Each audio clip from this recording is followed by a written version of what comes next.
Pues bien, ¿qué ha sucedido? No puedo hablar de todo ello. Quiero destacar un punto que me parece muy relevante.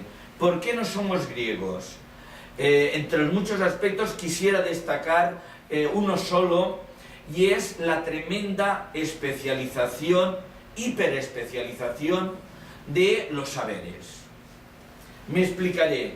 Ya saben ustedes que en Grecia la filosofía era la episteme. Traducimos por ciencia, pero era la única ciencia. Era la ciencia, no la nueva ciencia del siglo XVII, de Galileo, etc. Era la ciencia, la episteme. Y en aquel momento la filosofía, como la episteme, el conocimiento epistémico, prácticamente ocupaba todo el ámbito del saber, dejando cuatro significativos, pero solo cuatro pequeños ámbitos. ¿Cuál es el primero? Ya lo saben ustedes, la poesía. Recuerden que recuerden que Platón insistió en la República, en la Politeia, en expulsar a los poetas. Tenía sus razones. Pensaba que podrían disgregar ese espíritu común que necesitaba la polis, cantando cantos no adecuados. Pero además Platón era consciente que la poesía era un ámbito ya específico, diferente de la filosofía. Naturalmente, ya anticipo que la diferencia era muy menor a hoy en día. ¿Cuál era el otro ámbito de los cuatro? El segundo, la mitología. Hombre, ya sabemos, me remito al famoso paso del mito al logos, que en Grecia no culminó y que ya les aviso que en mi opinión no ha culminado hoy en día. Creo, es más, que hoy en día estamos en una época de remitologización notable. Por eso también la filosofía no goza de mucha salud hoy en día, pero tampoco las ciencias en general. Estamos en un tiempo de remitologización. Pero claro, la filosofía griega queda en ese ámbito contra, digamos, la sumisión a los viejos mitos, que no puede aceptar en su totalidad.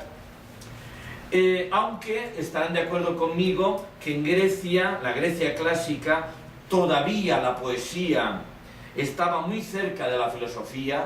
Recuerden que muchas veces la filosofía se escribía, se comunicaba, se expresaba poéticamente. Para decirlo rápidamente, un ejemplo brutal, el poema de Parménides.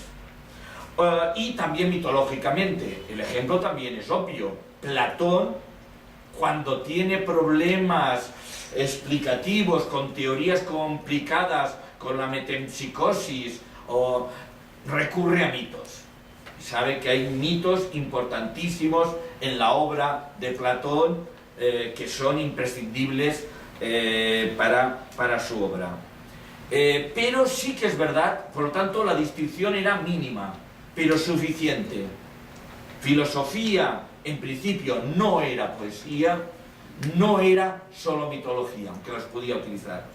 ¿Qué más quedaba al margen de esa enorme episteme omnicomprensiva que era la filosofía? Es decir, el conocimiento riguroso, contemplativo, dialéctico, que quiere decir, logos, recuerden, la realidad y la verdad. Eso era la filosofía.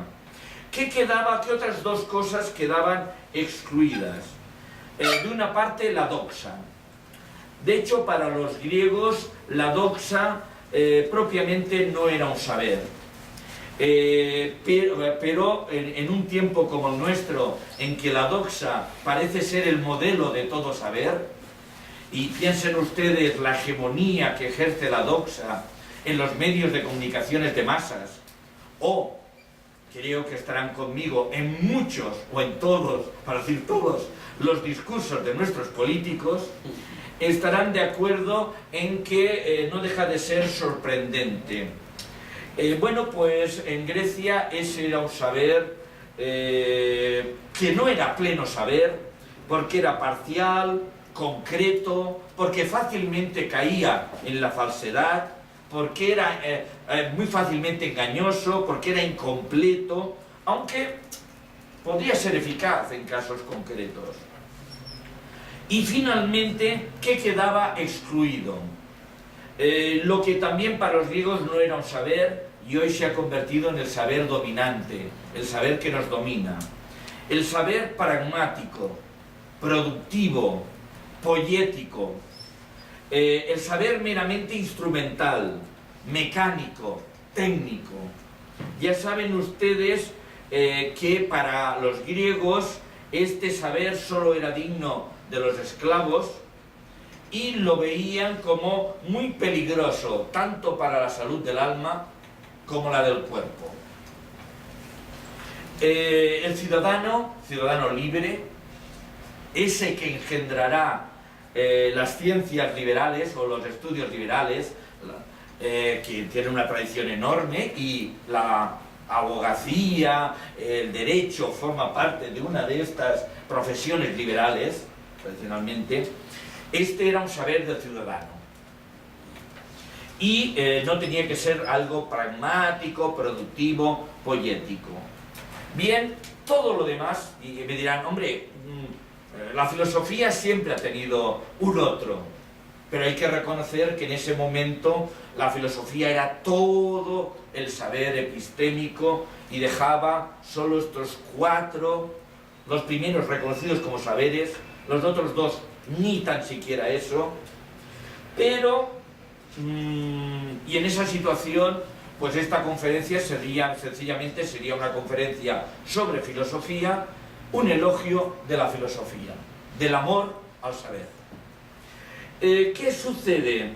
Sucede que todo ha cambiado desde entonces, no les explicaré los detalles, no entraré en... pero estarán de acuerdo que hoy en día el panorama es absolutamente contrapuesto. La filosofía es hoy una gota, algunos incluso discutirían que sea auténtico saber, en un mar de ciencias, saberes y disciplinas autónomos, aislados, especializados y que se desconocen mutuamente. Tengo una experiencia grata que muchas veces estos saberes añoran sinceramente la vinculación con la filosofía, porque la vinculación con la filosofía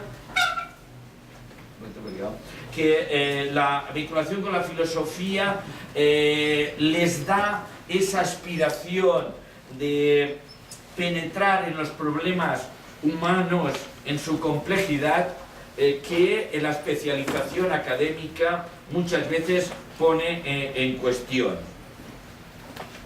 Lo añoran, estoy convencido, y creo y estoy muy agradecido de haber conocido la Facultad de Derecho de la UFMG, porque he visto que aquí la filosofía todavía ocupa un lugar de gran dignidad y de gran aprecio. Pero mayoritariamente, y no me quiero alargar en este aspecto, creo que la situación es la contraria, y corríjame si me equivoco.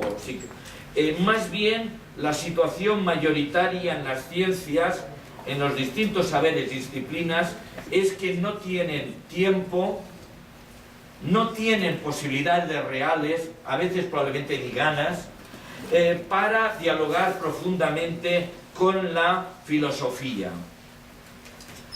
Por otra parte, también hay que ser autocríticos desde el ámbito de la filosofía y sobre todo alguien que propone una cosa así como una macrofilosofía al servicio del conjunto de los saberes. Hay que reconocer que muchas veces cuando los científicos, los especialistas han intentado de vincularse y dialogar con la filosofía se han sentido profundamente defraudados. ¿Por qué? Porque muchas veces la filosofía hoy día, no la griega, se presenta como profundamente ensimismada, cerrada en sí misma, en pequeñas preocupaciones disciplinarias, limitada a un estricto canon de autores y temáticas que muchas veces desconocen todas las aportaciones que esas ciencias necesitan y han llevado a cabo. También muchas veces la filosofía se ha encontrado anquilosada en metodologías anticuadas, abstractas, meramente librescas. Esa filosofía hecha de citas y poco ágil para mantener su primigenia mirada global y omnicomprensiva, esa griega de que, excepto son 4 cosas que he dicho, todo lo demás era filosófico y digno de ser estudiado filosóficamente, en cambio ahora evita o no es capaz de atreverse con estos problemas, con estos retos.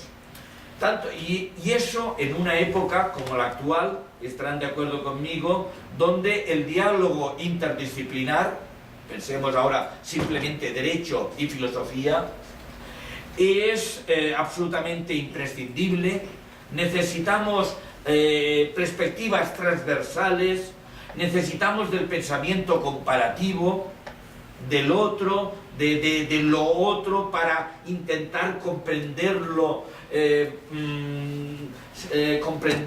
y aproximarnos a él, multidimensional, macro, de ahí ya viene lo de macrofilosofía, sintético, no solo análisis de aspectos, sino recomponer el todo, holístico, etc. Ciertamente la filosofía ha caído en ese empobrecimiento y ensimismamiento con una parte importante de la modernidad y quizás más con una parte del siglo XX, que ha sido especialmente reductivo.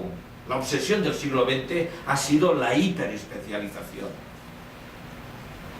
Las universidades básicamente han dedicado todo su esfuerzo a crear nuevas disciplinas, nuevas facultades, nuevos estudios, todos dignísimos, todos necesarios, pero allí me quejo, hasta aquí era un elogio, ahí me quejo, pero olvidando el enlace común, olvidando que todo ello es saber, y que todo ello es saber que remite a una realidad, en principio la misma, y a una humanidad que comparte precisamente ese saber, se expresa a través de ese saber. Y en cambio ahora nos encontramos más bien, y toda contradicción me alegrará, en una situación donde los saberes, las disciplinas, las facultades se encuentran yuxtapuestas. Aquí termina una, allí comienza otra, y vayan con cuidado al cruzar, porque hay unos vigilantes que cuidan de la seguridad y la disciplina en cada una de las disciplinas, que la fidelidad al paradigma, ese tipo de cosas, y que ha hecho que, en absoluto soy anticientífico, que estas ciencias que tienen un poder performativo, un predictivo, explicativo enorme, en realidad lo ejercen solo en ámbitos yuxtapuestos, como he dicho, pero no integrados, en ámbitos que no terminan de configurar, digamos así, una imagen global. Si me permiten la metáfora, yo no sé cómo ve una mosca, pero recuerdo un reportaje, y saben que tiene el ojo está lleno de miles de facetas, y digamos parece ser que su mirada es una suma de facetas donde muchos aspectos están repetidos como en un calidoscopio, gracias doctor José, en un calidoscopio, pero que multiplican ámbitos, pero en cambio no termina de integrar, bueno, digamos, al menos el humano pediría más integración en todo eso. Quedan dispersas, aisladas, absortas en sí mismas. Ya tengo una cierta experiencia académica y los fracasos más brutales que ha habido casi siempre ha sido cuando alguien se ha equivocado de disciplina, cuando quiso presentar una tesis en un departamento que no le correspondía. Eso lo sabemos todos, y era muy digna, muy razonable, pero digamos allí las fronteras disciplinarias, como las otras, actuaron con contundencia. Bueno, pues es desde esta, creo que el balance del siglo XX era bastante desanimante, pero creo que a partir de los años 80 eso ha cambiado. No les explicaré. Creo que el giro cultural, los análisis comparativos, interdisciplinares, transversales, los cultural studies, cosas que trabajamos con el doctor José, para integrarlos en ese panorama, no en sí mismos, han provocado un cambio de perspectiva, han mostrado la necesidad de superar este autismo académico, si me permiten, en que se conoce muy bien el propio ámbito, y allí además se puede hacer predicción, con valor, pero se es incapaz de dialogar un poco más allá, un poco atrás, etc. En este contexto, precisamente porque no somos griegos, porque eso para un griego sería algo terrible, desconcertante, un laberinto oscuro, multiforme, peligrosísimo, un poco como a veces lo vivenciamos nosotros. Pero ya nos hemos acostumbrado, precisamente porque no somos griegos, sino modernos. Tengo pues eso, que la obligación de reivindicar la macrofilosofía. ¿Por qué? No porque haya pensamiento grande o pequeño, creo que no hay ni ciencia grande, filosofía grande o pequeña. En todo caso hay buena ciencia y buena filosofía, o mala ciencia y mala filosofía. Pero sí que creo que cada vez más nos vemos obligados, tentados, necesitados de planteamientos globales, de planteamientos macro, de planteamientos holísticos, de grandes coordenadas.